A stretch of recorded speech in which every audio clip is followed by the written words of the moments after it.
Welcome to the Vol Bros, presented by the Ultiwa Club. My name is Evan. This is my brother, Wildcat QB. Tennessee will be facing not a wide receiver at quarterback this time when they play Kentucky. It'll be one of the Vol Bros at quarterback when they play Kentucky. Welcome to the Vol Bros. We are two Vol Bros who are actually bros in real life. And Tennessee has a football game this Saturday. It's always nice coming off the bye week because we're so jonesing for football by now. This Saturday evening, they will host the Kentucky Wildcats in dark mode uniforms. Rustin, what are you excited about this Saturday night? And what do you want to see the team do this Saturday? Well, this is a team that is absolutely awful at quarterback.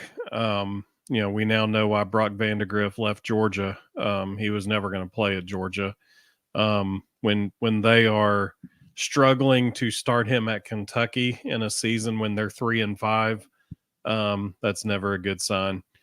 So I think what we're going to see is a huge day by the defensive line. I think we're going to see a big day by our receivers. Their secondary is not good. I think we'll probably see at least one, maybe two interceptions on the season. The Kentucky quarterback room has thrown for 6 touchdowns and 9 interceptions. So that's probably not ideal. No, you definitely don't want to throw more passes to the other team than you do your own. But it's they're just not any good. I mean, that's all you can say.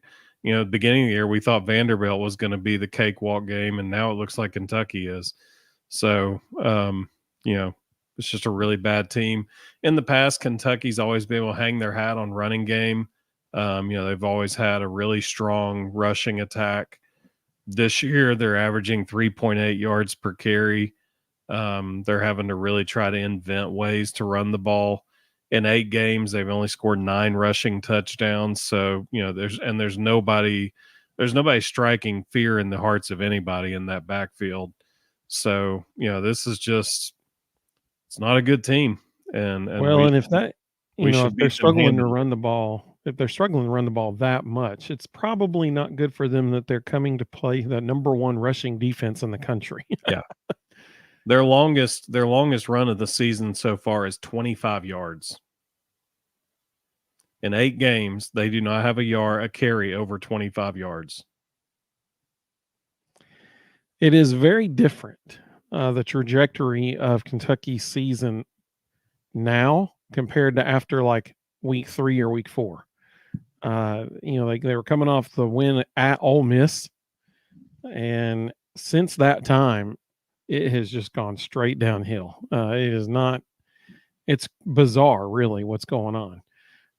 So I want to see Tennessee come out and actually play well on both sides of the ball and dominate the game. That's what I would love to see. That's what I want to see this weekend. I think it'll happen, actually, but we'll get in more on that when we talk about our score prediction. I have very specific things that I think will happen this weekend. Let's see some of the comments coming through. TK said, "Go Big Orange." Welcome, buddy. Good to have you. Mino Likey said, "Evening, bros." Good to have you, Mino Likey. Elijah said, "What's up, Bart Bros?" Good to have you, buddy. Mississippi Vol, welcome in. Good to have you. Said, "Good evening, guys." Well, according to the old injury report, it would appear old Gerald flapped those gums all in vain. Let's see. Mino Likey said, "Living." Rustin, have you seen what I did with Rustin Cam on the video? No, I'm intentionally not watching that. You need to go watch it, and then you'll understand Mino Likey's comment. Our mom called me. I'm good. Our mom called me yesterday and said that when she watched it, it caught her so off guard that she was laughing out loud, just sitting in her bed watching the video, just laughing. Oh, man, it's good. You got to go watch it, man. I'm good. I asked Rustin yesterday, I was like, "Have you watched the video yet?" And he said, "Part of it." He intentionally stopped it before the 8:35 mark. You got to go start it at the 8:35 mark. If you haven't yet seen it, I strongly encourage you to go watch our video yesterday that we released a tour of the Ooltewah Club. Taylor Keefe, the director of membership and events, was giving us a guided tour. It was a lot of fun. It was a lot of fun being over there. Man, the fall colors over there right now, good grief, they're gorgeous. And so all the trees, I mean, it's really pretty over there. But there was one particular moment, it was an honest mistake. Rustin accidentally hit the record button when he was getting into a golf cart. And then when he got out, he hit it again, thinking that he was starting a recording, but actually it was just ending the recording that was already going. And so then, he walks back to the cart, hits record again to stop what he thought he had just captured, but actually he was starting a new recording then. So we ended up with over 10 minutes of the steering wheel in Rustin's golf cart. And we had a little fun with it on the video. So you got to go watch it. It's really funny. It is an honest mistake. It was so bright out there. That's the thing. Like, it was so bright. The sun was shining so much that you couldn't really see the screen on the back of the camera. So he couldn't see when it wasn't recording. But it was just funny how it turned out. And we had a little fun with it on the video. So you got to go watch that. It is hilarious. It's on our channel. Let's see. Sam said, listening to Nick Roush on Kentucky Sports Radio, and it sounds like a funeral over there. Yeah, that dude. If you go on Twitter and look at what he's posted on Twitter, I mean, he's like, this is going to be awful. It's just going to be awful. And he put up there like the comparison of where teams would have an advantage. And literally the whole thing is an advantage on Tennessee. Every statistical category was an advantage to Tennessee. Not ideal if you're a Kentucky fan. It's not wrong. I mean, there's no position or no area on that field where they're better. So, yep. Bobby said, happy anniversary, Go Big Orange. Hey, we appreciate that. This Friday, November 1st, is the 2-year anniversary of the Vol Bros. The very first episode we ever released was the very first college football playoff release on 2022 when Tennessee was released as the number 1 team in the country the week that they played Georgia in 2022. So November 1st, 2022 was our very first episode ever. And man, it's been an awesome 2 years since then. Just fantastic. We love this. So much fun. Mr. Osborne, welcome, buddy. He said, good evening, all. Go Big Orange. Let's be focused. Absolutely. Pay attention to small details. Start fast offensively. Absolutely. Limit penalties. Yes. And play a clean and dominant game of football. Couldn't have said it better myself. He said, Vols need to be impressive. I agree. They should be impressive in this game because the areas that Kentucky struggles are the areas that Tennessee thrives. And so they should dominate the line of scrimmage both sides, but especially on defense. Tennessee's defensive linemen should be living in the backfield all game long. Let's see here. Sam said dark mode is affecting Kentucky. I'm not sure the sun came up today there. Listen, Tennessee's dark mode uniforms are the best looking dark mode uniforms in the country. Mino Aggie said no better opportunity for us to dominate. Totally agree.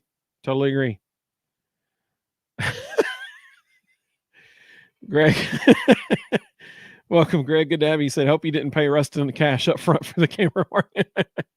Hey, it ended up being hilarious. Rustin, seriously, you got to go watch it. It's really funny. I'm good. No, for real, you got to go watch it. You'll get a kick out of it. It was good. It was funny. Rhonda, welcome, Rhonda. She said, evening all, taking care of business this weekend. Absolutely. Keg, welcome, buddy. He said black mode loaded. Dark mode is going to be kneeling this weekend. Man, those uniforms, they are good looking. They are. My dad ain't going to like it that I'm saying that, but they're good looking. I really like them. Let's see. Sean, welcome. Good to have you. Glad you're with us. Mr. Osborne said, I need to watch this. Well, yes, you do. Absolutely. It is the best part is between 8 minutes and 35 seconds and 16 minutes and like 51 seconds. Those timestamps, the best of the video is right in there. It's fantastic. It's really good. Let's see. Mina Laggy said she likes what I did with the video. You will too if you watch it. You'll get a kick out of it. It's really funny. Jared said, "Who do y'all think Kentucky will start at quarterback? Not that it matters." I'm going to say Brock Vandergrift. What do you think? Yeah, I think it'll be Vandergrift. I think they'll play both. Let's see. Robert said we need to win big for style points. I agree. Mina, like he said, didn't Kentucky beat Ole Miss? Yes, they did. At Ole Miss, actually. But we're now seeing that was a total fluke. In the SEC, Kentucky is 1-5, and in those 6 games, they're getting outscored 26-14. Yeah. Elijah said the video they made to announce the Darkmouth jersey is one of the best I've ever seen them make. Totally agree. 100% agree. Yeah. They killed it with that. They killed it. I've actually got a former student who next year will be in what do they call them? 151 films? Is that what they call it? What do they call it? VFL films. So he'll be a member of VFL films next year. He got a scholarship offer to go up there and join their team. So I'm super excited for him. We'll be sure to have him on the show so people can hear what it's like on the inside. I'm excited for him. Let's see. Rebecca, welcome. Good to have you. She said media team did a great job on the hype video for this game. I mean, they're knocking it out of the park, man. Mm-hmm. They really are. The video they released of like the recap of the Bama game and stuff like that, they're killing it. They're just killing it. We're gonna play. Like I said, hopefully the Kentucky that doesn't show up that played Georgia. Yeah, that's what's wild, isn't it? Like they play so well against Georgia, and then they go beat Ole Miss, and now they can't do anything. Like it's so bizarre. Both of those games were early though, and if you look at their injury report, there's 16 guys on their injury report, and 10 of them are out, and 10 of them are out, and 1 is doubtful. So when you've got 11 guys probably not playing, a lot of which are in your 2 deep. Teams with rosters like Kentucky, they can't weather that. And that's why, I said that they were 1-5 in the SEC and they're getting beat 26-14. But in their last 3 games, they're 0-3 and they're getting beat 30-13. And that was Vanderbilt, Florida, and Auburn. When you're 0-3 and 2 of them are Vanderbilt and Auburn, and honestly Florida, and you're getting beat 30-13, things are going downhill fast. Absolutely. Let's see. Rebel Juice said, sitting at home eating Waffle House, watching the Vol Bros talk about the Vols. Good times. Amen, brother. That's what I'm talking about. Go Big Orange. Absolutely. Tony, welcome, buddy. He said, I hope they beat Kentucky by at least 30. On second thought, it would be nice to score 30 against an SEC team. I agree totally. Rhonda said, what was our injury report this week? Almost nothing. We had the 3 guys that have been out all year are obviously out. And then Caleb Herring was questionable and William Satterwhite was questionable. That's it. And so questionable typically means if they don't need them, they'll just let them sit. Satterwhite, I'm sure, will dress in case of an emergency. Caleb Herring, we don't need, so they'll just let him sit. And that was it. There's nobody else listed. Like he said, she's been enjoying the cinematic recap videos by VFL Films. Yeah, those are pretty cool. Mm-hmm. They are really cool. They just do a really good job. Sam said Auburn ran it down Kentucky's throat. Yeah. And I mean, you got to they're coming to the home of the leading rusher in the SEC. So you got to like that. Couldn't be a big night for Dylan Sampson. Could be a record-setting night for Dylan Sampson. He's 1 touchdown away from tying the single-season touchdown record for the University of Tennessee, which, side note, how big of an accomplishment is that? I mean, you're talking about one of the top 10 all-time winningest programs in college football history, and he's going to break the record this year. I mean, he's got 5 games to score 2 touchdowns.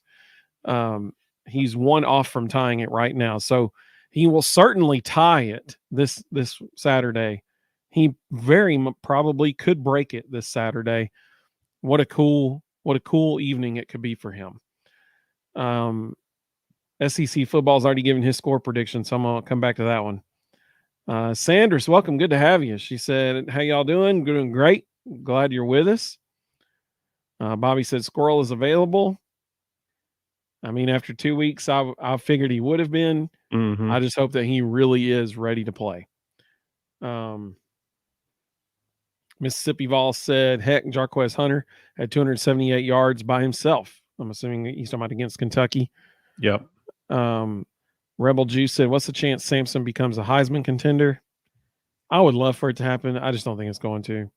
I mean, he would have to just dominate from here on out, and Ashton Jeanty would have to just plummet. And I just don't foresee it happening. I'd love him to be invited. I mean, I'd love, but I don't know. Rhonda said Dylan Sampson's exciting to watch. He sure is. Tony said if Squirrel can't raise both arms to catch the ball, he needs to be held out. I agree. He said, I love Squirrel, but don't hurt your team. I totally agree. And I guess we're going to find out Saturday night how that shoulder's doing. He's had 2 weeks to recover. Hopefully he has. We'll see.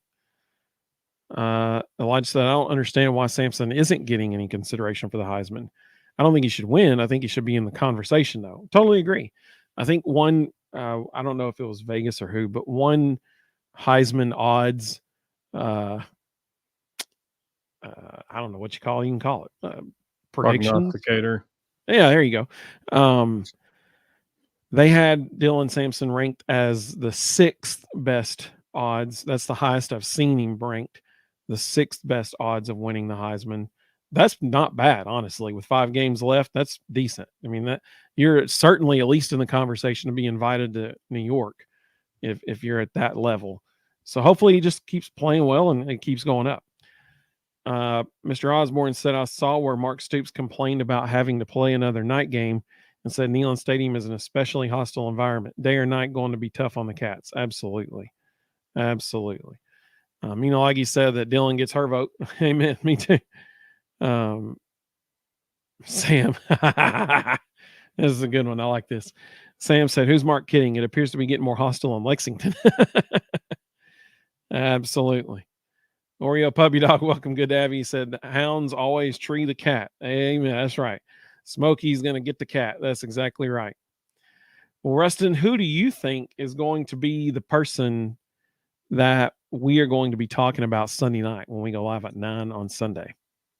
Again, I'm not a huge fan of the Kentucky secondary. I hope that with 2 weeks of work, they were able to get Chris Brazzell some reps in the slot, which opens up the opportunity for Dante Thornton to play on the outside even more. And yes, I'm wanting to see a huge Dante Thornton night. I think he can take the top off this defense. I don't think there's anybody out there that can stay with him step for step. And I want to see a constant barrage of Dante Thornton catching balls behind this secondary. Totally agree. Totally agree. The person, so this is a tough one because I want to say like 4 or 5 people, but the person that I think we will be talking about the most Sunday night is James Pierce Jr. Really, I want to say James Pierce Jr., Omar Norman Lott, Amari Thomas, Joshua Josephs, and Bryson Eason. That's what I want to say. Well, now that we know that Gerald Mincey's not playing, which, James Pierce would have had a field day with him, but now the guy who couldn't beat out Gerald Mincey is going to have the job of trying to block James Pierce all night. Yeah, so, yeah, that's going to be a long day for that dude. Yep. So that's who I think that we're going to be talking about a whole lot.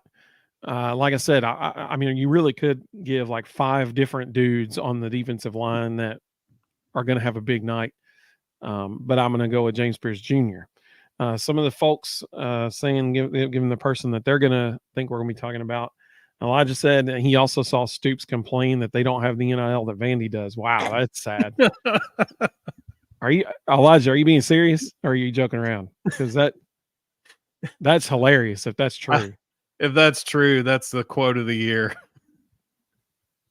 All right, Elijah, you got to let us know in the comments. Let's see. Robert, welcome, buddy. He said, I don't think the Kittens can score on our defense. I agree, actually, 100%. Rhonda said, these night games are hard on the fans, too. Mina Lackey said, we're going to be talking about Dylan Sampson. John said, Mincy will get embarrassed. And I think he knew it, actually. So he's not playing. So you're right. He would have been. Let's see. SC Football said, Dylan Sampson should be in the Heisman race. With Ashton being at Boise, is doing it again against way lower competition. Yeah, I agree with that. Yep. Unfortunately, dude's just putting up video game numbers, and nobody else really is, and so that's why he's in the lead right now. Oh, Mississippi Vol, this is fantastic advice. See, I love it when people do this because I never remember to say it. He said, "Hey, while you're at it, why don't you just go ahead and hit that like button?" I totally agree. Subscribe, that'd be awesome. We would absolutely love that. Let's see. Elijah said it'll be Dylan Sampson because good one. Okay. Elijah might have just won. Elijah said we're going to be talking about Dylan Sampson because he's going to be the new record holder. And legit, he probably will be the new single season touchdown record holder for Tennessee football after Saturday night. That's probably going to happen. So I think that's a really good one. Good pick, Elijah. That's a good pick. That's good. SC Football said Dylan Sampson is greater than Ashton. Competition is even close. Yep, I agree. Elijah said he was serious. Mark Stoops really said that. That is hilarious. Ryan, welcome, Ryan. Good to have you, buddy. I got to play a little golf with Ryan tonight. I did not play well at all, and Ryan kicked my tail. But it was a lot of fun being out there. Man, it was so much fun. Ryan said, didn't know Mincy was hurt. Is he just scared of James Pierce Jr. and company? Probably yes. But he was hurt last week. He didn't play. Yeah, he got injured. He got injured 2 weeks ago, and he tried to play last week, and they shut him down in warm-ups. I thought he would just sit out last week and play this week. I was really surprised to see that he's out again. TK just said he called it last week that Mincy would weasel his way out of this game. Yep. Oriole Puppy Dog said, what is the touchdown record? So currently the single season touchdown record for Tennessee football is 18 touchdowns in one season. Dylan currently has 17. So he will certainly tie the record this weekend. I think he'll end up breaking it, but he'll certainly tie it. Tony said, I think if Sampson can get 600 to 700 yards, and 10 more touchdowns in the last 5 games. Oh, in the last 5, I thought he was talking about like Saturday. I was like, that's a game right there. Put him in the Heisman talk. Yes. So 600 to 700 more yards and 10 more touchdowns in the last 5 games. He should at least be in the top 5. Well, no doubt, for sure. We also need to win at least 4 of those. Yeah, for sure. It is amazing, though, that he has 17 touchdowns in 7 games. I mean, the man is averaging 2.5 touchdowns a game. I would wonder, I'll have to spend some time looking this up, but is there any other player in America averaging 2.5 touchdowns a game? I mean, that's a great question. Especially at running back. Crazy. Especially at running back. Yeah, that's a very good question. And here's the thing. Tony's right, because he can get 600 to 700 more yards and 10 more touchdowns in 5 games, because he's currently averaging over that number per like yards and touchdowns. So he could very easily do that. You're exactly right, Tony. Absolutely. Let's see. Sandra said, did y'all see we lost Indiana? We did. The basketball team lost that exhibition game. The only thing I think that people might potentially should be concerned about coming out of that game was the fact that Shaz Lanier only had 10 points and only made like 3 of some shots, 16 shots or something like that. That's the only thing I think people should be concerned about. Rhonda I don't think anybody should care about it at all. You know, if you flip it over to the women's side, the Lady Vols went and beat number 15 North Carolina by 17 and dropped 96 on them. I would love to think that Kim Caldwell is the greatest women's basketball coach ever, and that she could walk in and convince a team to drop 96 on a national top 25 team in their first ever first ever minutes on a court together. But I think they probably just got hot and had a big day. Just like Tennessee was off. I love Rick Barnes' quote today in this press conference. He said they spent an hour and a half breaking down the first 10 minutes when they broke down film. Yeah, saw that. Okay. He clearly saw it as an opportunity to learn and grow. He's not concerned. He used it as an opportunity to teach and probably rip some people a new one. And they'll be better for it. And it matters literally zero. Let's see here. Rhonda makes a good point. She said another contributing factor to helping him beat the record is that we have more games now than they used to. So, like, I think when the record was set, it was actually when they were playing 10 games in the season. So we do have more games now. If you add in the playoff and they make a deep run, then you're almost doubling what you used to play. So a lot of chance to break records if you do that.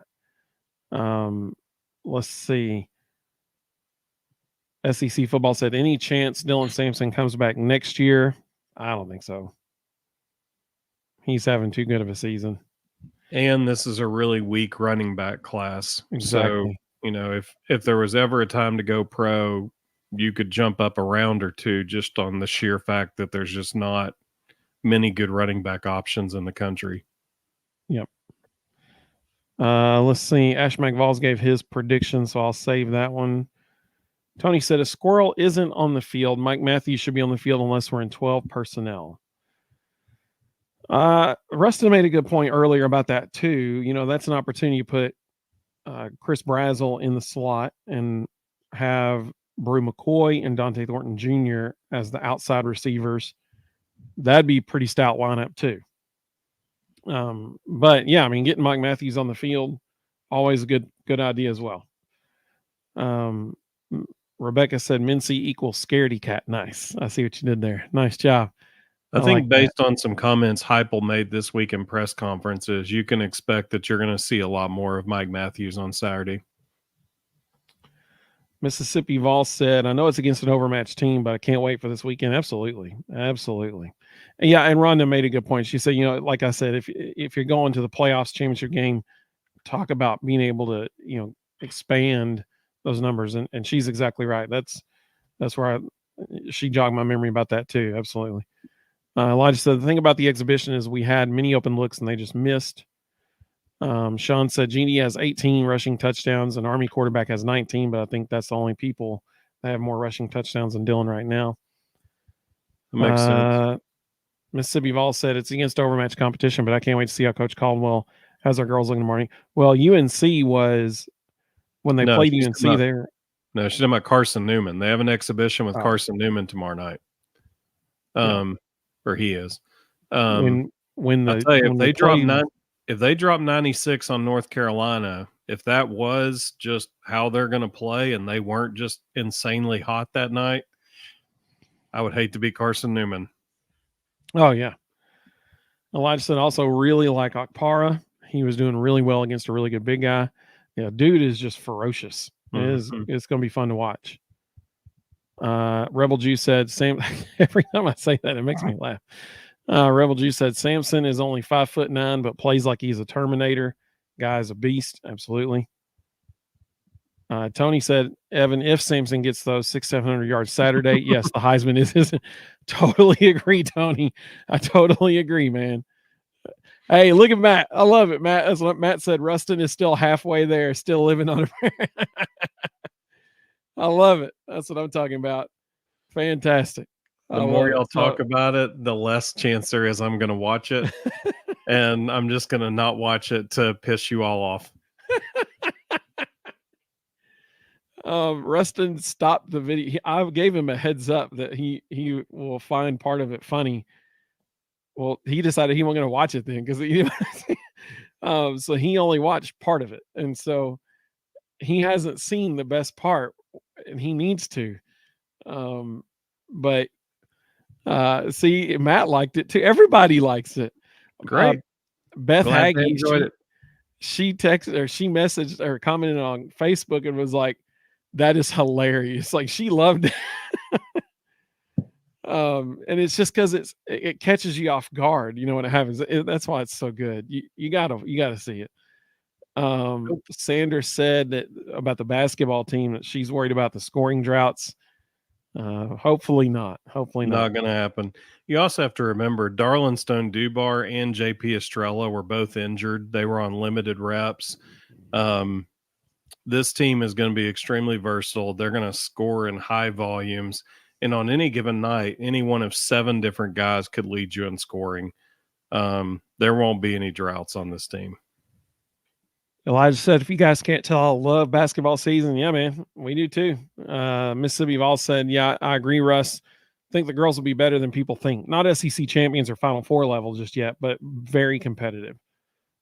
Absolutely. The thing that should terrify the rest of the country, and again, scrimmages are scrimmages. You can't read too much into them. But a week and a half ago, Kim Caldwell did a press conference, and her comment was, my teams are always terrible in November. They start figuring it out in December, and then they play like wild people in the second semester. If they're terrible in November and they beat a top 25 team and drop 96 on them, we are way ahead of schedule. Yeah. That's fair. Yeah.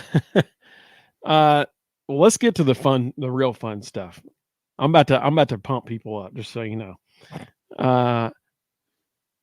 Which I mean, I try to be very rational and down to earth and reasonable about stuff.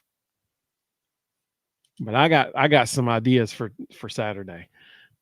So give us your score prediction in the comments. 3 people already have. I'll put those on the screen here in just a minute. Rustin, what is or Rhonda said they beat UConn. You'll be able to hear me yelling.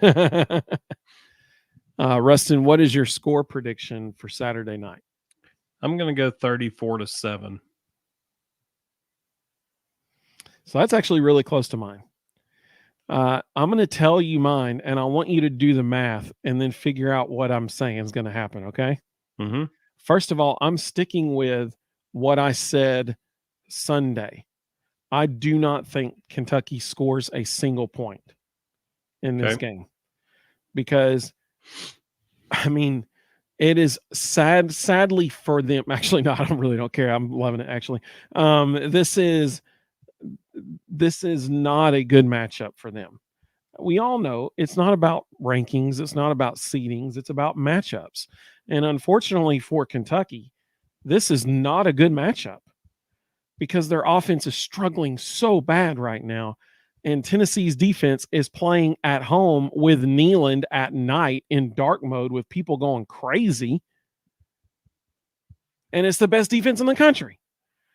So they're not going to score. Like I'm saying they score nothing. And here's where you got to do the math. I'm saying we score 37 to nothing. So what's going to happen? 5 touchdowns and a safety. Bingo. That's exactly right. I'm saying we get a safety and we score 5 touchdowns. And I'm going to make another big prediction. And you actually almost said the exact same thing I'm about to say earlier. Earlier, you said what was Dante? What you said about Dante Thornton Jr.? The fact that there's nobody in the secondary that can cover him. Bingo. I invite people to think back to, well, I mean, all season long. But let's just talk about the last 2 games, Florida and Alabama. We had receivers running behind their defense literally the whole game. Yeah. The whole game long. Here's the deal. The better part of Kentucky's team is their defense. But if Alabama's defensive backs and Florida's defensive backs couldn't keep up with our receivers, does anybody think Kentucky's defensive backs are going to keep up with our receivers? No chance. So for the first time in a long time this season, we're going to see Nico connect on 2 deep balls We saw him connect on one last week to Dante Thornton Jr. We're going to see him connect on two. I'm saying, yes, Tennessee gets one safety, but I'm also saying Tennessee scores 2 offensive touchdowns on plays longer than 40 yards. 2 of them.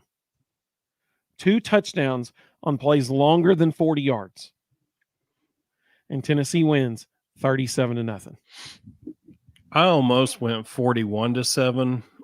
If we get a defensive touchdown, then I would if I could convince myself that we would get a defensive touchdown, and there's very high probability they'll throw a pick six.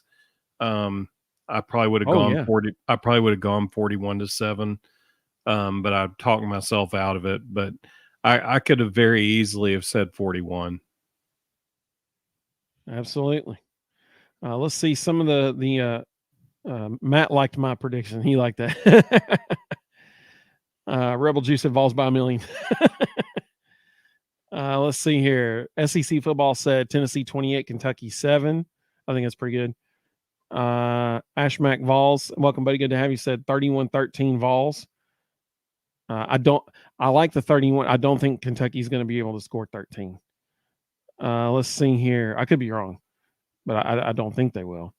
Elijah said, or let's see, Sanders said 31-10. Tennessee wins. Robert said Vols 45-0. I'd love that. That'd be great. Rebel Juice said, in a perfect world, Vols win the Natty in baseball and football back-to-back, halfway there. That'd be fantastic. I totally agree. Elijah said 31-6. Okay, that's legit. I could see that for sure happening. Because, I mean, they might be able to get into field goal range and make a couple field goals. So, yeah, that I think that's probably pretty good, too. Greg said Florida put up 40 points on them, over 40 points. That's a good point. Yeah, but it was a weird game. It almost kind of snowballed on them. That's the only reason why. Like, I kind of threw that game out because if you watch that game, everything about it was just bizarre. Like, it was one of those games you're watching and you're like, nothing feels right. And you can't really put a finger on what it is, but it was just everything about it seemed off. John said Vols 38, Kentucky 10. I can see that. Mr. Osborne. Oh, this I like this one. 38-6 Tennessee. You could definitely see that happening. That would be essentially 5 touchdowns and a field goal for Tennessee, 2 field goals for Kentucky. I can see that. Sean said 37-10. Yep. Mina Leggy said 56-0. I love it. Let's make it happen. I love it. SEC football wants them to bring back the trophy, the beer barrel. There's a lot of people. Everybody just needs to give up on that one. Yeah, I don't think it'll happen either. But I mean, there's a lot of people who hope it does. Yep. Matt said Vols 45, Kentucky 13. Yeah, I mean, that for sure could happen. I just don't know if they're going to be able to score 13 points. I mean, I really don't know if they're going to be able to score 1 point. I mean, like one single point, which I know you can't do that. The lowest you can get is 2. But, I mean, I don't know if they'll even be able to kick a field goal. They're really going to have a hard time on offense. The biggest reason being what we talked about a little bit ago, the fact that Gerald Mincy isn't playing. You know, the fact that some random dude who couldn't beat out Gerald Mincy is going to have the assignment of blocking James Pierce all day. Like, that is not going to end well. Yeah. VFL in Texas, welcome, buddy. Good to have you. He said 31-3 UT. Yeah, that's fair. I can see that for sure. TK said 38-9 Vols. Yeah, I can see that. That's good. Tony said, I think this is the week we put it together on offense, 41-10 Vols. Yeah, 41 would be awesome. That'd be really good.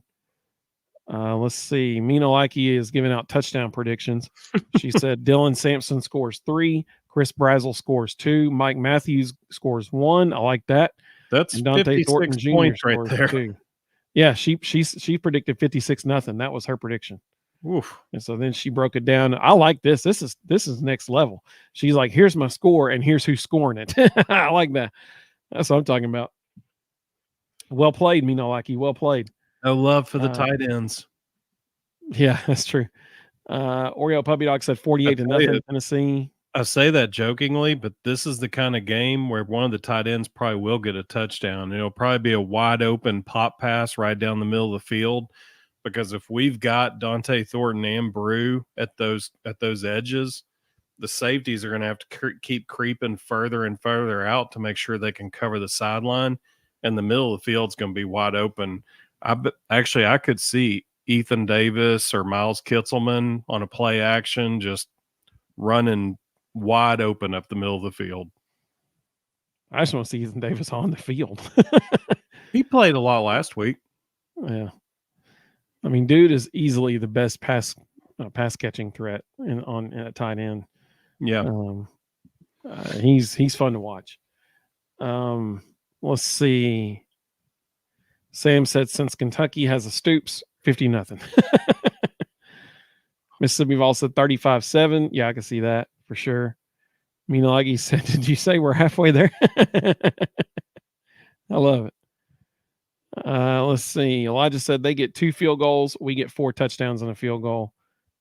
Yeah, I think that's totally fair. Yep. Elijah took a step further. He said 3 offensive touchdowns and 1 defensive touchdown. I love that. That's great. I don't love it, actually. If we can only score 3 offensive touchdowns against Kentucky, that's a problem. That makes sense. Rhonda said 38-10, only if we have a turnover. I think we will have at least 1 turnover in this game. Because here's the deal. Brock Vandegrift and the other dude, they're just going to be running for their lives all night. I mean, that's the bottom line. And when they're dropping back to pass, they're going to have a really short clock in their head. They're going to be like 1,002. I am going to die. I need to throw the ball. That's what they're going to be thinking. The other reason I think we'll only see Brock Vandegrift, I mean, they may roll Gavin Wimsatt in there, but the problem they have with Gavin Wimsatt, that poor dude cannot throw the ball. I mean, I'm sitting there looking at his season stats. He's 8 of 20 for 93 yards on the season with 2 interceptions. Not great, Bob. No touchdowns, 2 interceptions. He has a quarterback rating of 59. I mean, that's just really bad. Richard, welcome, buddy. He said Tennessee 48, Kentucky 6. Go Big Orange, 200 yards rushing and 300 yards passing. Dylan Sampson goes off. I would love that. I would absolutely love that.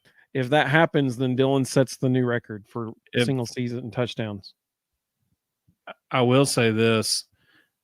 If we end up getting like a Missouri game 2 years ago or something like that, where all of a sudden the dominoes just start falling and it becomes a avalanche, I could see that right there happening. This defense is bad enough. I could see them all quitting and letting this happen. Greg said, should Living on a Prayer be the new fourth quarter song? Yes, I agree. It should. Morgan Wallen already has that. Thank you. Yeah, he stinks. I know I'm in the minority big time by saying we that. We just lost half our watchers. I know. Evan. I'm sorry. Here's a little insight into I'm an 80-year-old man in a 39-year-old's body. And when I'm just not a Morgan Wallen fan. Sorry. I'm just like, give me Stevie Wonder or something. Give me the Eagles or the Beach Boys or Frank Sinatra or Nat King Cole or nothing anybody with fourth quarter like Nat King Cole. Amen. Unforgettable. That'll get people pumped up in the stadium. Yeah. Let's see Love here. The light show they programmed for that one. Yeah. They turn it all black and let everybody take a nap. A little hearts going across the stadium. L is for the way. They could do that one too. That'd be good. Let's see. Rebel Juice said Nealon needs to break the record again for loudest stadium. Prove the noise isn't fake. Oh, I like that. You play some Nat King Cole, it'll get hype in there. Let's see. Matt said he didn't know Mincy was out. Yep, he is not going to be able to play. So, not good for the Wildcats. Tony changed his mind. He said, we're going 48-10 Vols. Sampson, 2 touchdowns. Deshaun Bishop, 1 touch. I like that, actually. That's a good pick. Deshaun getting 1 touchdown. Nico has 3 touchdowns, and we kicked 2 field goals. I like that. That would be awesome. Let's see. Oh, Tony, good call, man. He said Brew gets a touchdown. Book it. Yeah. I like that for sure. Mississippi Vol said he agrees with you, Rustin. He would love to see all 3 tight ends get 2 to 3 catches. Absolutely. Matt said he wants to see Dylan run for 200 plus yards. That would be amazing. I would love that. Jeff said his score prediction is 45-10, Tennessee winning. Welcome, Jeff. Good to have you. I think that would be wonderful. If that's the final score, that would be fantastic. Bill, welcome, Bill. Good to have you. He says Saturday will be Arion Carter Day. Go Big Orange. I would be all for that. I love that kid. When they had him and Will Brooks in the post game after last game, it was last game. Yeah. Mm-hmm. He was a pleasure to listen to. His answers to questions, like the way he spoke of his teammates, like it was wonderful to hear. I'm all for that kid. Elijah said he doesn't like Morgan Wallen, but I do like the song they chose. I do like the fact that he brought back Peyton and the baseball team. That was smart. VFL in Texas said he don't like Morgan Waller either. So I'm not alone. All right, good. I'm glad to know that. Mino Aggie said it should be Copperhead Road. That is a fan favorite on Twitter for sure. Everybody on Twitter wants it to be that. Rhonda said AC/DC Thunderstruck. That'd be cool. That'd get people pumped up. Let's see. Greg said, any concern we come out overconfident? Man, I hope not. We already did I that. am, yeah. This is a veteran team. They already did that. They admitted after the game they did it. They will learn from it. No way will that happen again. I think that's fair. Yeah. Mississippi Fall said, hey, I'm an 80-year-old man in a 50-year-old body. Between the 4 of us, we can probably figure some things out. Amen, brother. Or at least scream at kids to get off your grass, one or the other. I can do that too. I offended SEC football. I'm sorry. I'm just like, okay. When I hear, I'd much prefer something else for sure. VFL just nailed it. He nailed it. We need to play Back in Black for dark mode games. That would be sweet. I would almost guarantee it will be played at least once Saturday night. Look at what Sam said. That's a much better thought. Visitors locker. I love it. Ash McVall said, Nature Boy. Mr. Osborne said, LOL, Evan, are you sure you're not my age? I'm a big Elvis fan. I love Elvis. He said he sings great gospel music as well. Absolutely. I'm all about that. Gospel music. Hey, man, give me some Crowder. Give me. Let's not get started on this. What's the I don't know her name. Charity Gale or I think it's. Yes. Yeah. That she's great. Who am I forgetting? There's another person I'm forgetting. I can't think of it. Yeah, I'm all about that for sure. Let's see. Rebel Jew said, Zach Williams. He's the one that had the 2 duets with Dolly Parton. Those are both good songs. Rebel Jew said the next 2 games determine my anxiety level in the Georgia game. Agreed. That is 100% the way I feel as well. Oriole Puppy Dog said, I've been on Copperhead Road in Johnson County, hunted there. Oh, that's cool. That's very cool. Tony said, I was at the last 2 games. I will say the Morgan Wallen song is much better than Friends in Low Places. I hated that song.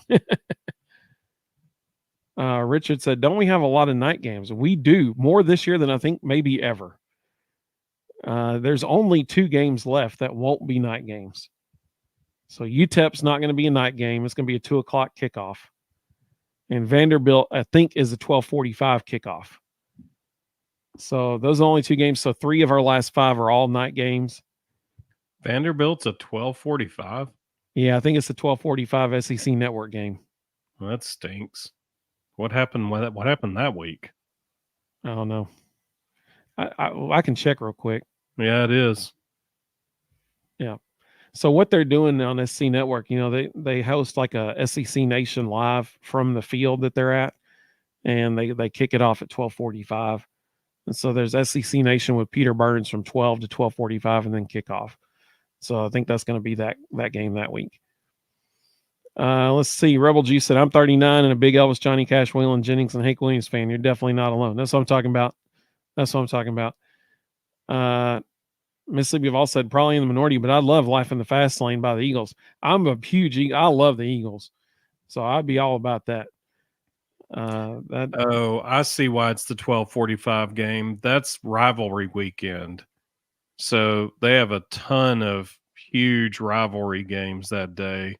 And Tennessee Vanderbilt is the least of the rivalries, so it got the crap time. Greg made a good point. You got Texas A&M that day. You'll have Auburn, Alabama that day as well. That's South a good Carolina, point. Clemson, Oklahoma, LSU, Florida State, Arkansas, Missouri. Yeah, there's a bunch of rivalry games there. Louisville, Kentucky, Tennessee Vandy's taking a back seat to all that. Like you said, we could play Patsy Cline. I fall to pieces for the visitors in the locker room there. Tony had a great idea. He said for this week, just play Spooky Rocky Top at the start of the 4th quarter. That's my son loves Spooky Rocky Top. They'll probably play that 3 or 4 times. Oh yeah, I agree. I totally agree. Well, so last year when we were there for the South Carolina game, they played it at least 2 or 3 times during the South Carolina game last year. Yeah. Let's see here.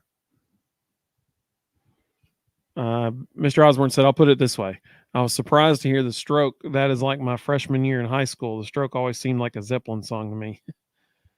Billy Hammock. Yeah, Billy Hammock, the Billy Hammock effect. Sam said, more night games than Ole Miss. Go Big Orange. Mr. Osborne said, Nealon, yeah. Let's see. Mississippi Vault said he likes the Eagles too. Oreo Puppy Dog said, I dread playing Vandy this year. I mean, it's not going to cakewalk for sure. Going to Vandy. Just ask Alabama or Texas. And a 12:45 game plays to their favor also. SEC Football said, do you think Billy Napier keeps his job?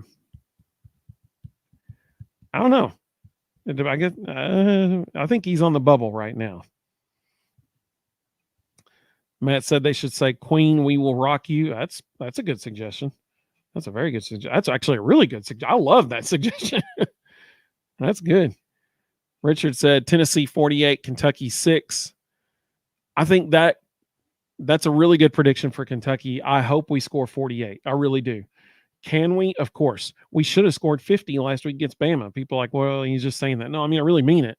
We left 26 points from overthrows, missed field goals, turnovers inside the Bama 20-yard line. We left 26 points on the field in the first half. We scored 24 in the second half. That's 50 points. So could they do that against Kentucky? Yes. Should they do that? Probably so. We just got to see them do it. That's the thing. They got to do it. They got to do it. Like we haven't seen them put it together like that since week 3. So it's time. Let's see. Go ahead. Here's why Billy Napier's not going to survive. They're sitting at 4-3 right now. Their next 4 games, Georgia, Texas, LSU, and Ole Miss. Yeah, it's not good. They'll be 4-7 after those. They'll lose 4 straight games. They'll beat Won't Florida make a bowl. State. No, they won't make a bowl. They'll beat Florida State. They'll finish 5-7. But 5-7 at Florida will not cut it. Yeah. They fired Dan Mullen for not winning the SEC championship every year. 5-7 ain't gonna get it. Right. Rebecca said, wish we could play another game in dark mode. We play great in black. We typically do. You're right. We could show up in black at Vandy and just tell them, do something about it. That'd be fun. Yeah, that's true. Tony said they played the Stroke a few times the last 2 home games. Pretty neat having 100,000 people clapping along.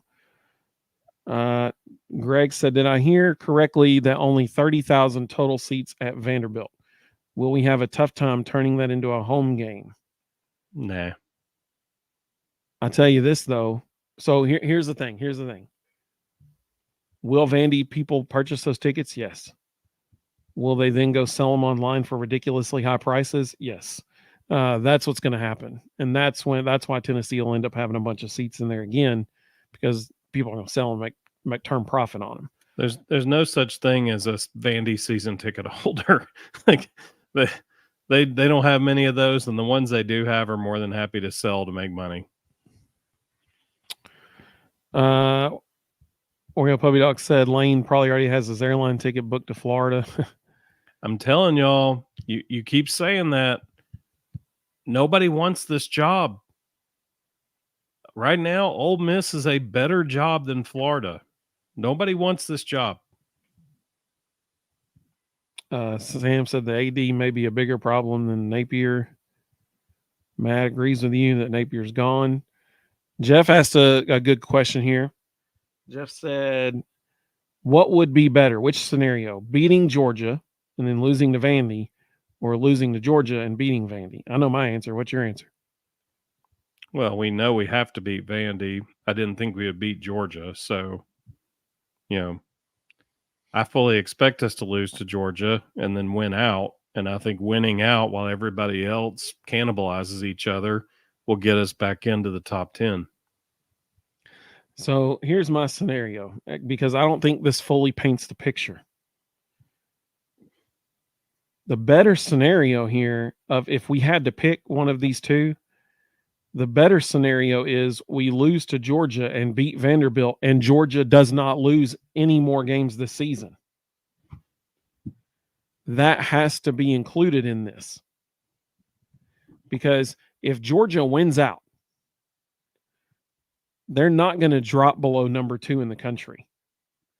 So when we play them in 3 weeks, they'll be ranked number 2. We'll be at worst number 7 if we win the next 2 weeks, which we should.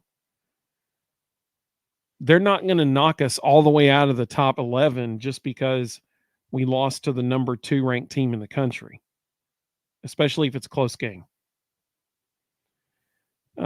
If that happens, then we're in the playoff if that happens.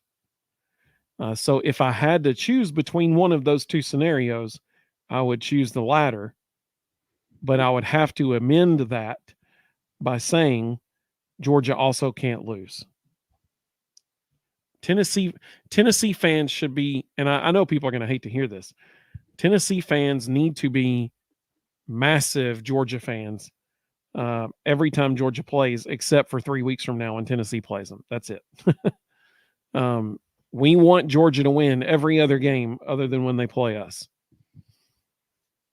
Let's see here.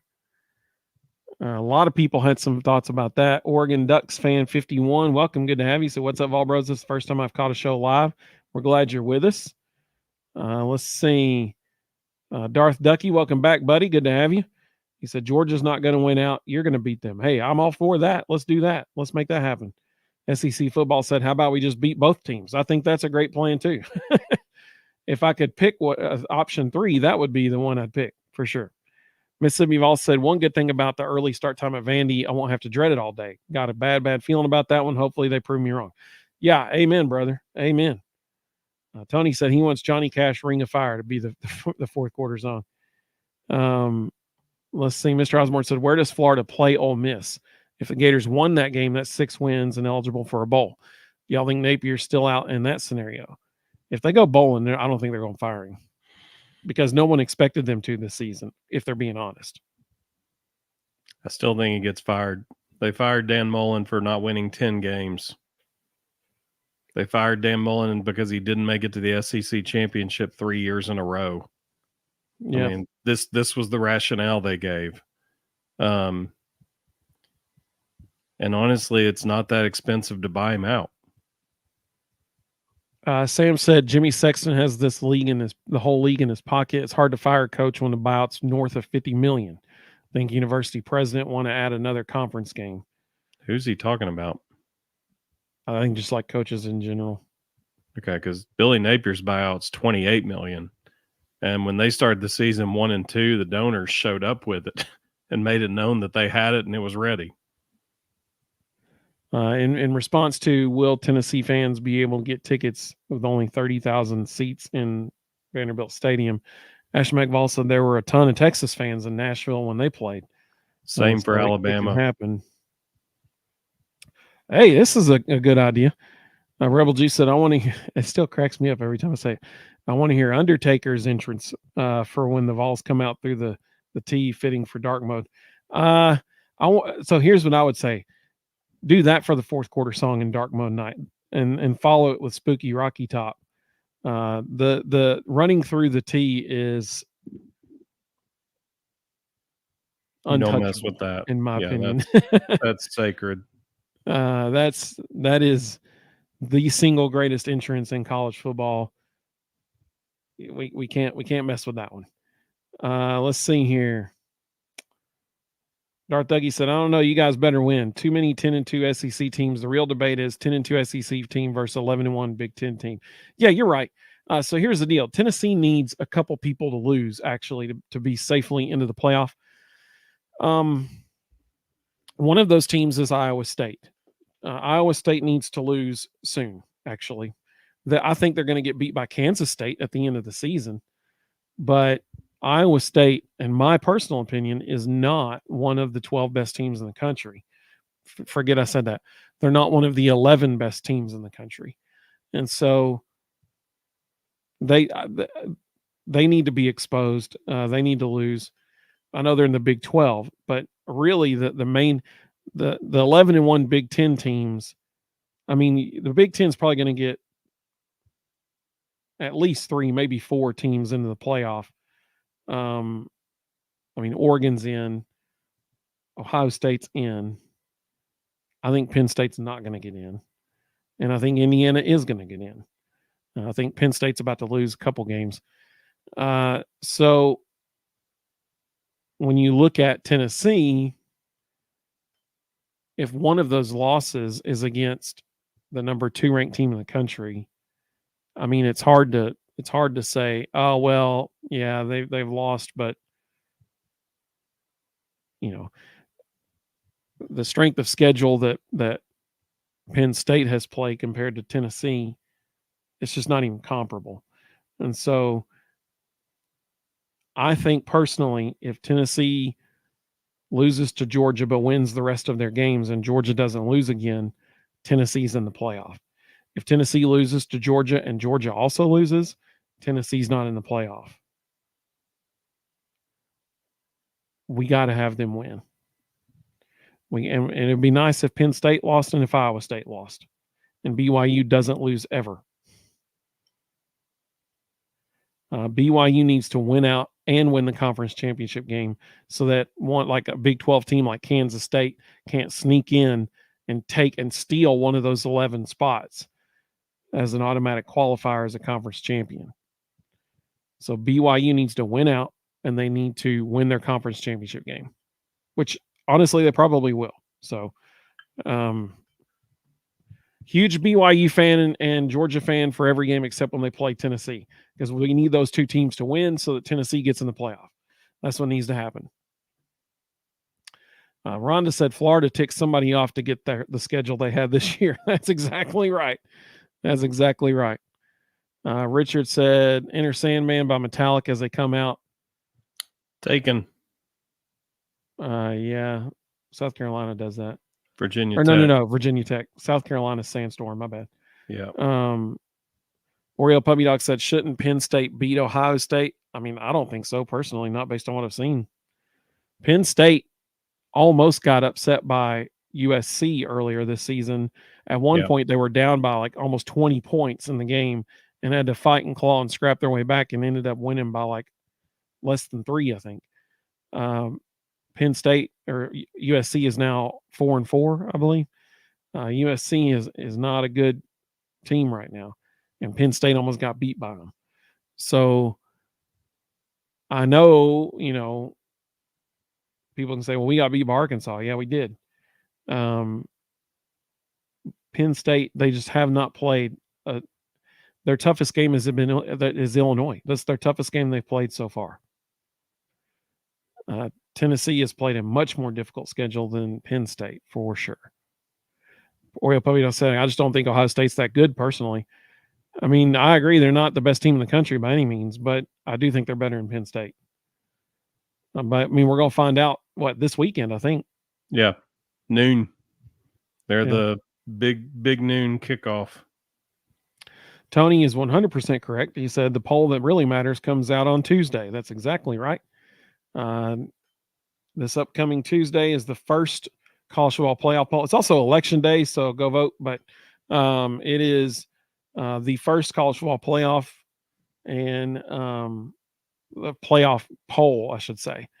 So we'll know. It typically comes out at 7:30 p.m. Eastern time, and so we should know by 8 o'clock that night what the poll is.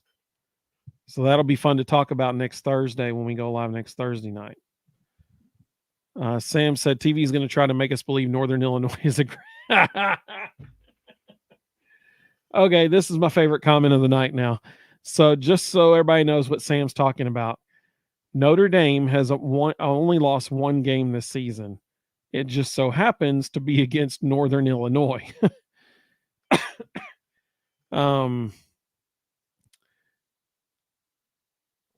Northern Illinois is not a good football team. Understatement of the century. But they did beat Notre Dame. Richard is letting his battered Vol syndrome flare up a little bit. I understand, Richard. I really do.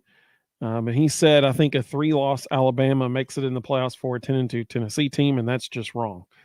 I know based on what we've seen from the playoff committee before, that probably feels like it's what would happen. But this year, I just don't see how they can put Alabama ahead of Tennessee, especially if Tennessee beats Vanderbilt.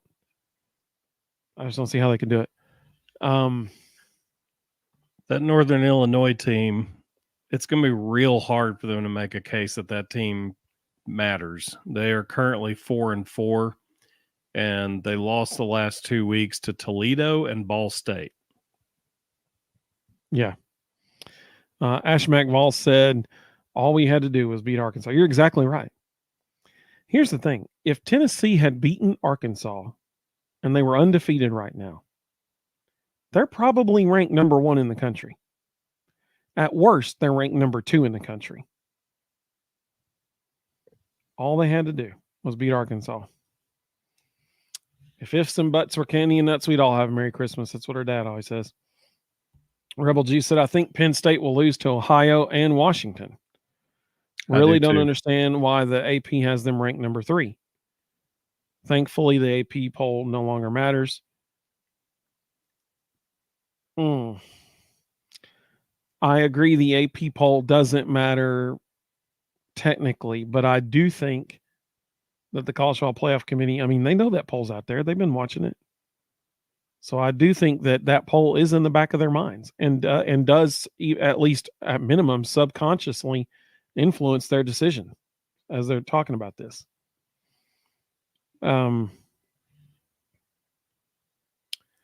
Zach said, hey, Vol Bros in chat. Welcome, Zach. Glad you're with us, buddy.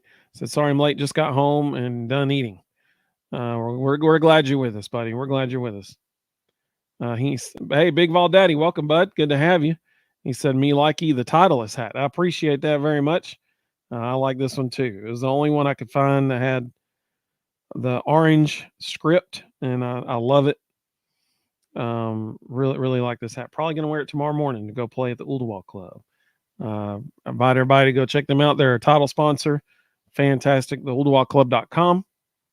You can go watch our video tour we did with them. It's fantastic.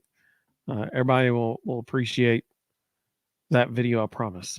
Rustin secretly loves it. Let's see. Sam said, I don't think anybody with 3 losses gets in the playoff. 100% agree. No chance. If you have 3 losses, you will not be in the playoff. Yep. TK said, I've always thought the fourth quarter song should be the Vol for Life song by Matt Stillwell. That's fair. Or with Thomas Edwards did that Run Through the T song. That'd be cool. That's a former player. Greg said, if Mezzo plays Penn State and it ends in a tie, do they both move up in the AP poll? Missouri plays Penn State. Yeah, that's pretty good. Sam said Ryan Day's job is in jeopardy if Ohio State loses too many more. Oh, for sure. The natives are definitely restless. Yeah, he's getting the reputation that he can't win the big game. That's exactly right. So we are now on the record as saying that Rustin says final score prediction. What was your prediction again? 34-7. So Rustin's predicting 34-7 Tennessee win over Kentucky. I'm predicting 37-0 Tennessee win. And yes, you heard me correctly, 37-0. So 5 touchdowns and a safety. That's what I'm predicting. And I'm also predicting 2. I'm being very specific this week. So if this ends up happening during the game, you better believe I'm going to go back to this video, turn it into a reel, and post it like I called it. So 37-0, 5 touchdowns and a safety. And Tennessee scores 2 touchdowns on plays longer than 40 yards on offense. 2 touchdowns on plays longer than 40 yards. That's my prediction. Zach said he feels like 37 seems low. I just want to score more than 30 points again, man. Like we haven't done it in a while. We haven't scored more than 25 in over a month. Yeah. Hey, Carl, we appreciate you so much, man. So Carl just retweeted our live stream and he said, 2 years strong, brothers Evan and Rustin have the most interactive podcast with Vol fans on the web. Great insight and the most down-to-earth guys. And they have guests from time to time, all excellent. Hey, we appreciate you so much, man. Carl, you are the man. Thank you. We really do appreciate that. And he's right. This Friday is our 2-year anniversary of our show. Reed, if you're watching, we appreciate you, man. Reed just reposted it as well. We got 119 folks watching across all 3 platforms right now. So we're glad you're with us. This has been, when you think back 2 years into it now, I'm shocked and at the success that our show's had. It's been so much fun, and we have no one to thank but you all for that. Thank you for joining us each Thursday. I know it's Wednesday, but normally it's Thursday and Sunday at 9. We've been so fortunate and so blessed. The folks that we've been able to have on our show, it's been a blast. What are your thoughts over the last 2 years, Russ?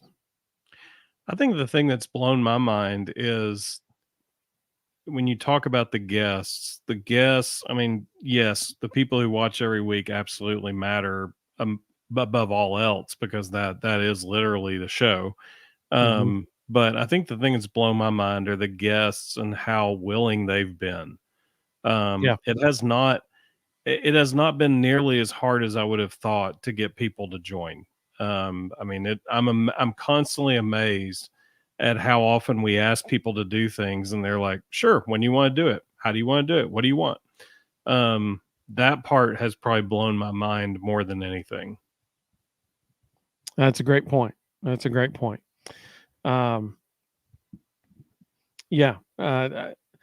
Easily, like Rustin said, easily the best part of our show is all of you.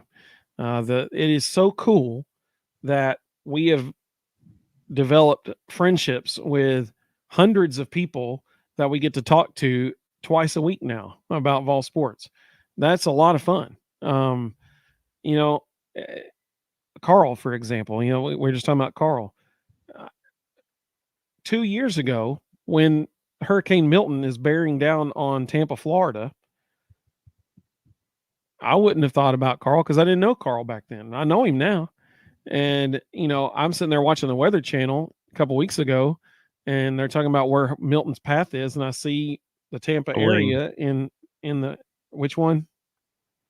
Didn't Wasn't it Helene? Well, Helene came up through Georgia and North Carolina and East Tennessee. Milton went straight across Florida. Oh, okay. And so, I'm sitting there watching the path and I'm like, oh man, that's right at Carl. And so, it's so cool that we have people all over, like Mississippi Vol. Okay. He's from Mississippi. He's joining us every week. That's awesome. Mr. Osborne lives right here near us. So does Matt. I mean, we know all these people now, and we get to see them so frequently every week. Um, and I could sit here and name dozens of you. Mina Likey joins us all the time. Elijah, and what's cool about Elijah is now I know that he's leading the. Well, now he's in second place. Rustin's back in first in the Heck college yeah. football pick'em challenge. Which, side note, those picks are due by Friday. But Matt said, I got 5 on it. Congrats on 2 years. Best interactive live chat for sure. Y'all are great, boys. Hey, we appreciate that so much, Matt. Matt, right from where we're from, right here in Chattanooga. So cool, man. That's probably been the other thing that's blown my mind. You for that. And I wish more people would do this, but at least 6 or 7 times in the last year, somebody's come up and just randomly in public and introduced themselves and said, "Hey, I'm so and so on the show." It embarrasses the crap out of my children, which makes it even better. Like they hate it so much because they're at that age where everything's embarrassing. But I love everything about that, and the fact that people feel comfortable to come up and I wish more people did it because I'm sure there's people who are on here right now who we've probably passed just walking around, and they didn't feel comfortable saying, "Hey, I'm so and so." But if you ever see us, please do. Yeah, I think it's always funny when people do, just to watch the reaction of my kids. Well, like I said, all of you, and I know I mentioned some names, and I probably shouldn't have, because people are like, "Why do you mention my name?" Well, trust me, if I didn't mention your name, I could sit here and name off all of you. Like, I really could. And what's cool is my wife now knows all of you too. Like, she'll be, okay, well, I'm gonna go back to Carl. She'll be like, "Hey, was Carl okay after the hurricane?" Like, she knows you guys now too, and that's so cool, man. It's that is my favorite part about the show, is the community that's been developed, and I love that. Y'all make this so much fun for us. Some of the comments that came through, Zach gave his prediction. Well, Rusty, welcome, Rusty. He said Kentucky has so many guys out. That's right. Huge number. Zach said that he's saying 48-3 Vols. When I read Carl's post, Rhonda said that gave me chills. I love it. See, Rhonda, another person that joins us every time we're live. That's so cool. It's so cool seeing these names over and over. Sam, great comments all the time. Sam does a great job in the chat every time we go live. And he said, right now, a score in the first half would be awesome. Amen, brother. Totally agree. Totally agree. Let's see. Jeff, wow, thank you so much. That is incredible. Thank you for that super chat. He said, thanks, guys, for the show. Appreciate that so much. Let's see. Like he said, we also have the most patience. Appreciate that. It's fun, man. This is a lot of fun. Zach said, I'm not. You guys are great. Really know your stuff. Well, I appreciate that very much. Rustin is definitely, and that's one thing I meant to say in that video with the camera stuff. I meant to say, the reason we love Rustin on this show is because he brings the brains behind the X's and O's. I do the tech stuff, and that's my job. But seriously, you got to watch that part. I'm going to be at his house tomorrow night, so the more these people talk about it, the less chance there is I'm watching it. Nah, we're gonna pull it up on YouTube. On YouTube. I am well aware of my technical incapabilities, and I don't need a live stream of it. It's really funny. I mean, seriously, like it's really good.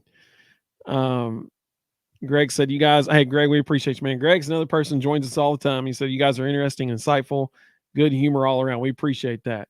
Sam, you just hit the nail on the head, and I'm actually already thinking about this for the spring. Sam said, sounds like we need a fall golf outing at the Ooltewah Golf Course. I totally agree. We're going to be there tomorrow morning. I'm going to play 18. Rustin's got some stuff he's got to do in the morning. He's going to join me halfway through. We're going to play the back nine together. If you see us there, if you're there, please let us know. But I've actually already got ideas that we could potentially do to have a charity golf tournament to raise money for local charitable organizations like the Ronald McDonald House right here in Chattanooga, or somewhere like that. Like there's a lot of really neat things we could do. And I know that the people at the Ooltewah Club would be all in favor of it because they have been so easy to work with. They want to bring attention to the course. Like it's been awesome getting to talk with them and how accommodating they've been. Eric, what's up, man? Good to have you with us. He said, what's up, Vol Bros? Big Vol Daddy said, I'm still waiting to get you guys on a show with me and Vols Fanatic. I promise it'll be a hoot and G rated. Yeah, I mean, so we need to have Big Vol Daddy on our show just to talk about the thing that I would love to ask Big Vol Daddy is, Big Vol Daddy, let me know in the comments. I think it was 2009 when you started your show. Let me know in the comments, please, for the exact date. But I think it was 2009. Now, if that's the case, I know at the latest it was 2010. Well, here's the deal. YouTube was really still in its infancy at that time. And so Big Vol Daddy was, for real, a visionary as far as using YouTube for a Tennessee podcast. And I'm going to give him credit for that every time we talk about it because he responded 2009. That's what I thought. Okay. So yeah, 2009. He legit is the OG Tennessee YouTube guy. I mean, what forward thinking and what vision he had for that is very impressive. Let's see. Tony, wait, where did I leave off? Yeah. Tony said, I really appreciate how y'all show our comments. Other YouTube podcasts don't do that. They have guests and don't care what we have to say unless you send them money. Y'all keep it simple. Appreciate you both. Thank you so much. I really appreciate that. And I'm glad that, you noticed that. I'm sure other people do too. I really do try. I know sometimes, our shows can go long, but that's okay in my opinion, because I want to show y'all's comments because that's what makes the show great. So I appreciate that. Thank you very much. Eric watched our video. He said, from the Ooltewah Club, he said, the woman that gave you the tour of the Ooltewah Club was gorgeous. Yep. Taylor's a beautiful lady. Mina Lackey said, I love this show and the guests are great. That chat is so knowledgeable. And Zach lives. Yes, thank you. See, that's what I love about this, man. Like that's a great. Okay, if you're just joining our show, that Zach is died. a callback. Zach died, we thought, for a night. And then he was like, "I'm dead," because someone had hacked his account. Yeah, well, he even said y'all were there when I died. The moral of the story is don't miss weeks. If you're on every week, you can't die. Absolutely. And Mina Lackey, she's right, man.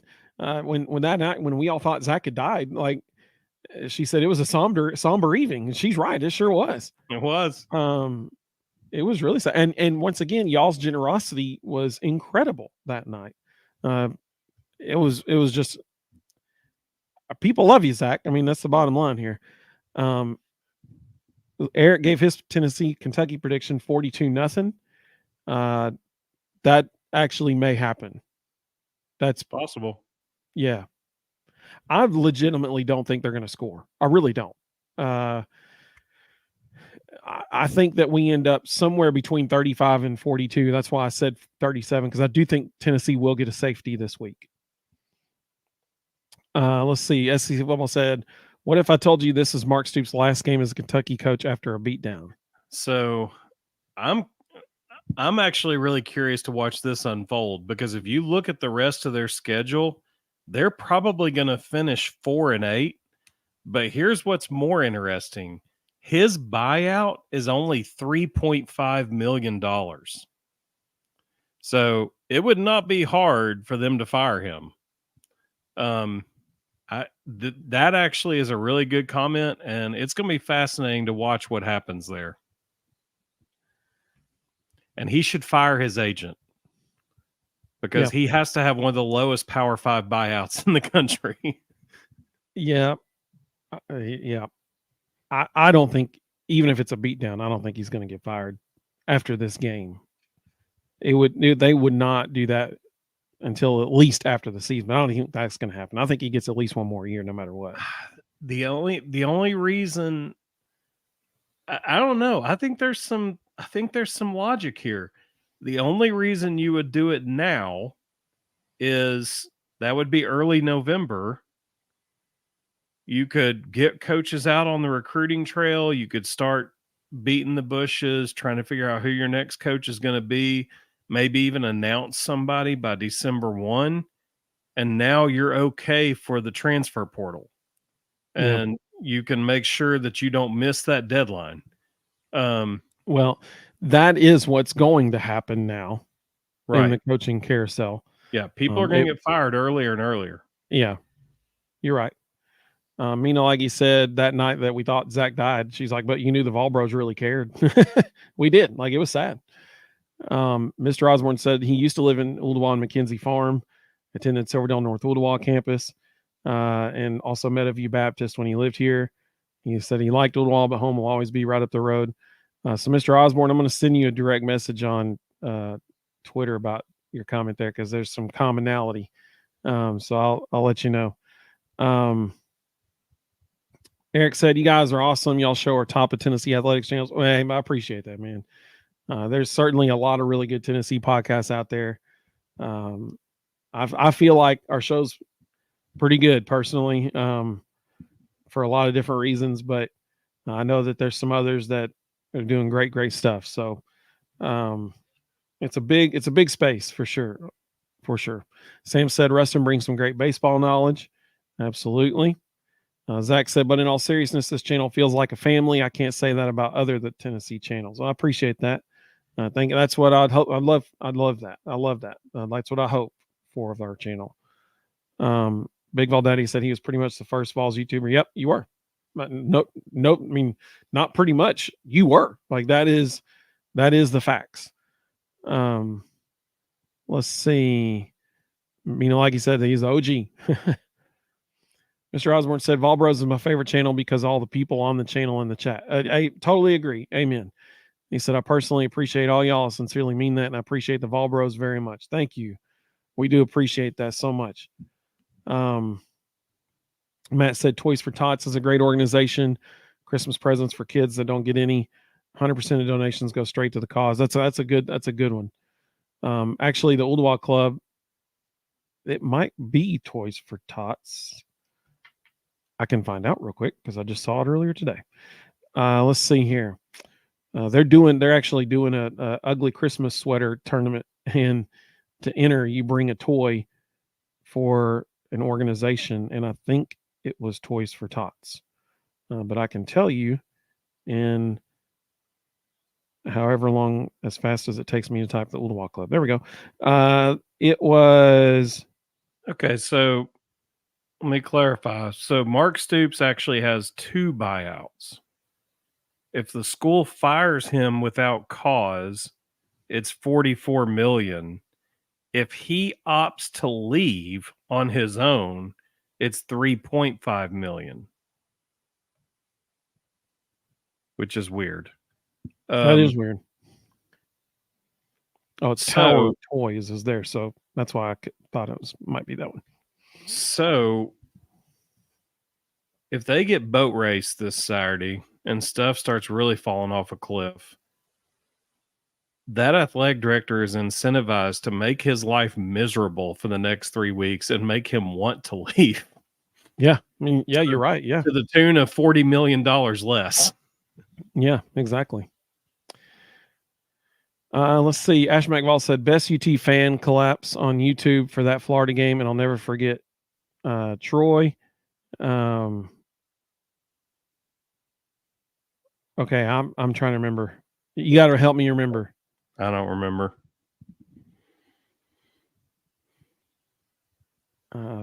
Florida game. I can't remember. Help me remember. Jeff said he donated money the night Zach died. Yeah, and we tried to give it all back, but y'all were very kind and said, we can keep us out. Let's see. Eric said, yeah, we were all tore up the night we thought Zach died. Zach said this show is amazing, funny, and heartfelt. That's what I'm talking about. Oriole Puppy Dog said he wishes his buyout was $3.5 million. One of the funniest things ever in college football was Ed Orgeron talking about getting bought out. And he was like, I went in the room, they told me it was $17 million, and I just want to know, which door do I go out? Yeah, exactly. He said, so, I'm okay right now. I can buy myself a hamburger. And that was funny. SEC football said, you can fire me for $3.5 million. That's fine. I'll book my trip to Hawaii. Rusty said, sadly in today's college football landscape, that's pennies. It is bizarre though that it's worded in such a way. So somebody made a comment in the chat that that's what other schools have to pay in order to buy him out. But it's actually, there's 3 parts to the contract. It's what another school has to pay to buy him out, or if he chooses to leave, or if they fire him without cause, they pay $44 million. So they have a $40 million incentive to make him miserable, which is just bizarre. Let's see. Zach said Kentucky doesn't care about football as much. 6 wins for them is like us winning a natty. Tony said Stoops tried to go to A&M last year. Thank goodness for them. The boosters at A&M said no. Rebel Juice said, can't wait for Thanksgiving to be back home in Tennessee, even if temporary. Love building Harleys, but Pennsylvania isn't home. So I didn't realize you built Harleys. That's cool. Very cool. Like you said, it does feel like a family. I totally agree. Matt said 44 million for Stoops. Woo, that's a lot of money. Yep. Greg said, when I need a pick me up, I watch the Kentucky fan rant about Mark Stoops not beating Tennessee and our stupid orange colors and our stupid Rocky Top whoop song. One of my favorite videos ever was they low down, they dirty, they some snitches. That's one of my, I know it's a Bama one, but that was one of my favorites because that was like on actual television news in Tuscaloosa. That's what makes it so great. Live interviews, you can't do anything about them. Yep. Ash McValls was talking about the Troy homecoming game that was a shootout. Let's see. It was a Big Vol Daddy. Oh, okay, so that's why I didn't get it. It was a Big Vol Daddy live stream back when Tennessee played Troy. Like, what was that, 2012? Yeah, Derek Dooley, Tyler Bright. Yeah. I was about to say the Dooley years. Yep. Prefer not to think about those most days. Yeah, for real. Talk about battered Vol syndrome. Well, to the 243 people watching across all platforms right now, we really appreciate you. Thank you so much. This is a lot of fun. We hope everybody has a safe holiday tomorrow. We hope that all of you have a great weekend, including a Big Orange victory on Saturday. And we hope you join us Sunday night as we recap the Kentucky game. And honestly, as we look ahead to the college football playoff poll coming out on next Tuesday, like that's a big one. That is a big week. Rhonda said, great show, guys. Thanks for bringing it every week. Have a great weekend. Thank you so much, Rhonda. We appreciate you so much. We love having you with us. If anybody happens to be at the Oldawal Club tomorrow, please say hey to us. If you are looking for us, I will probably be trying to find my golf ball in one of the creeks or, in the woods. If you see someone in the middle of the fairway, probably not me. Although I hope to be there. I'm going in. My goal for tomorrow, this will let people know how bad I am at golf, but my goal is to break 85 tomorrow. That's my goal. I just want to break 85. If I do that, I will be thrilled. Rusty said so many of those 2012 games ended in a Tyler Bray turnover. VFL Texas said go Big Orange. VFL absolutely. Like I said, good night everybody. Eric said have a good night, Vol Bros. Have a safe Halloween, good weekend. Absolutely, y'all too. Ash McVall's talking about battered Vol syndrome. He mentioned the Sal Sunseri defense. Zach asked, are we dressing up? He said he's dressing up as a Kentucky fan. Might be the only time they get a win.